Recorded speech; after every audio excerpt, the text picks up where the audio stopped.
indoda elala nange indoda amanyala okugcina ke lawo nisibangela ubuphezulu nisibangela inkinga zokugcina nalomgodoyo usomizi nalomgodoyo usomizi yabo lo somizi qoqa isizwe sakho uphume nasona eSouth Africa sizomcwasa bukhoma ke manje ke sizomcwasa bukhoma weyitabani wezinja wemgodoyi usithi Goluva ethu imvunulo iyo yonke into igugu la kwaZulu jikelele lo mgodoyi wesitabani asifune ngisho inhlawulo kodwa simfisela nje ke ubhubhane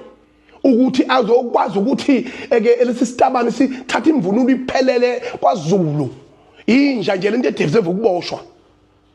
udeserve ukuboshwa ngoba phela sokwayizwe eliboshwayo noma kuthiwe ukuxoxa naye ngoba awukwazi ukuthatha imvunulo yamakhosi imvunulo yesilo noma kuthiwa namalini iphelele yonke injoba injalo especially thina ke kwaZulu angazi ke le kwaXhosa nasemampondweni ngoba ngibone nomnye sitabani lesi sinye sifaka imvunulo yamampondo namaXhosa angazi ke mhlawumbe noma lona into abayijwayele nabo sebamukela cha thina la kwaZulu lutho ke ngeke sisemukele boyilwela nabo ukuthi ke ukuthi ke bakubona ukuthi ku wrong kodwa lakithi 100% wrong akungingizwa akucatshangwa sesithule kwanele manje hambani nekulumeni wena nikhompozele yena imvunulo uma ngabe ngisho kuma fashion shows if une designer ethizwe icreative wayipatent lo designer yakho ibelonga kuwena lo design namalungelo ayo sinamalungelo emvunulo thina njengoZulu sinamalungelo okuvikela into eyisasa lethu neqiniso lethu yabona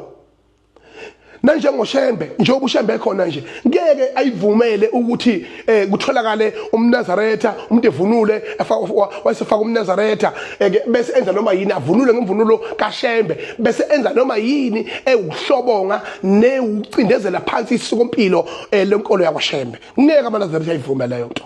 nathi ke siwuZulu sithi ngeke sivumeke leyo nto